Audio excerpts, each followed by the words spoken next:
எத்தனையோ விதமான டீ குடிச்சிருப்பீங்க. ஆனா, இன்னைக்கு நம்ம செய்யக்கூடிய மெத்தட்ல நீங்க செஞ்சு குடிச்சீங்க அப்படின்னா, மிகவும் அசந்து போவீங்க. அந்த அளவுக்கு ஒரு அருமையான டேஸ்ட்ல அமையப்போகுது இந்த டீ. இந்த டீயுடைய ருசி வந்து மிகவும் அருமையாவும் இருக்கும், ஹெல்த்தியாவும் இருக்கும்.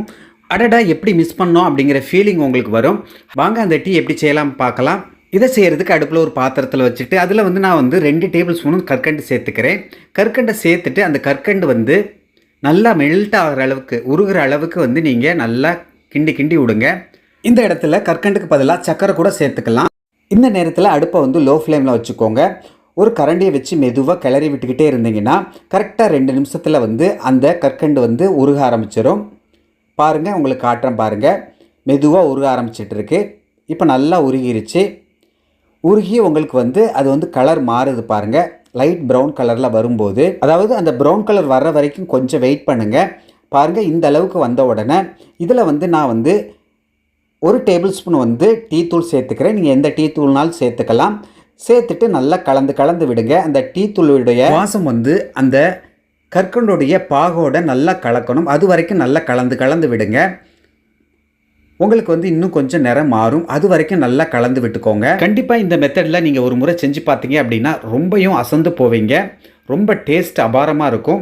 பாருங்கள், இப்போ நமக்கு தேவையான கலர் வந்துருச்சு. நல்லா டார்க்காக கலர் வந்து ப்ரௌன் கலரில் வந்துருச்சு.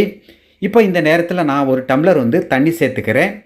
தண்ணியை மெதுவாக சேர்த்துக்கோங்க. தண்ணி சேர்த்த உடனே நம்ம அந்த டீ தூளுடைய முழுமையான நிறம் வர வரைக்கும் நல்லா கலந்து விடுங்க. நல்லா கொதிக்க விடணும். அந்த டீ தூள், அந்த பாகு, தண்ணி சேர்ந்து பாருங்கள் நல்ல அபாரமான கலர் வந்திருக்கு. நல்லா கலந்து விட்டுட்டு நல்லா கொதி வந்த பிறகு வந்து இன்றைக்கி நான் 2 பட்டைத்துண்டு சேர்க்குறேன். நீங்கள் ஆட்களுடைய எண்ணிக்கையை பொறுத்து சேர்த்துக்கோங்க. கூடவே 3 லவங்கம், 2 ஏலக்காய், அடுத்ததாக இஞ்சி சேர்த்துக்கிறேன். நீங்கள் இஞ்சி சேர்க்கும்போது இந்த மாதிரி தட்டி சேர்த்துக்கோங்க. ரொம்ப ஃபைனாக ஆக்கிட வேண்டாம். அதாவது ஒரு கல்லில் வச்சு இடித்து சேர்த்துக்கோங்க. சேர்த்துட்டு நல்லா கலந்து விடுங்க. நம்ம சேர்த்த அந்த பொருள் வந்து நல்லா கொதிக்கணும். பாருங்கள், இந்த மாதிரி தர நல்லா கொதிக்கிற அளவுக்கு கொஞ்சம் நேரம் வச்சுருங்க. நல்லா கொதிக்கட்டும். கொதிக்கும் போதே நல்ல வாசம் வரும். இந்த அளவுக்கு கொதித்த உடனே இதில் வந்து 1 டம்ளர் அளவுக்கு பால் சேர்த்துக்கலாம். பால் சேர்த்துட்டு நல்லா கலந்து விடுங்க. இந்த பால் சேர்த்த உடனே நல்லா கொதி வரும். குறைஞ்சது 3லேருந்து 4 தடவை நல்லா இந்த மாதிரி கொதித்து பொங்கி வரும்போது மறுபடியும் அடுப்பை வந்து லோ ஃப்ளேமில் வச்சுருங்க. மறுபடி ஹை ஃப்ளேமில் வச்சு இந்த மாதிரி கொதிக்க விடுங்க. அப்போ தான் வந்து அந்த டீயுடைய எசன்ஸு, அதாவது நம்ம போட்ட பொருளுடைய எசன்ஸ் எல்லாம் வந்து நல்லா கலந்து ஃபைனலாக ஒரு 4 தடவை கொதித்த உடனே இந்த மாதிரி கலந்து விட்டுட்டு கடைசியாக இறக்க போகிற நேரத்தில் ஒரு புதினா கொத்து தலையை சேர்த்துட்டு அடுப்பு ஆஃப் பண்ணிட்டு ஃபில்டர் பண்ணிவிட்டு சர்வ் பண்ண ஆரம்பிச்சிடலாம். அவ்வளவுதான். அருமையான ருசியில், எளிமையான முறையில் ஆரோக்கியமான டீ வந்து பர்ஃபெக்டாக ரெடி பண்ணிட்டோம். ஓகே நண்பர்களே, இதே மாதிரி பக்குவத்தில் இதே அளவுகளோட ஆரோக்கியமும் சுவையும் கலந்த இந்த டீ ஏதாவது குடிச்சு பார்த்துட்டு டேஸ்ட் எப்படி வந்துன்னு சொல்லுங்கள்.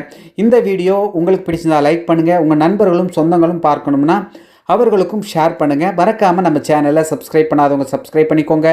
ஃபாலோ பண்ணாதவங்க ஃபாலோ பண்ணிக்கோங்க. ஓகே நண்பர்களே, எல்லாரும் பாதுகாப்பாக இருங்க. இதே போன்று அடுத்து ஒரு அருமையான வீடியோவில் சந்திக்கிறேன். Take care. Bye bye. Thank you.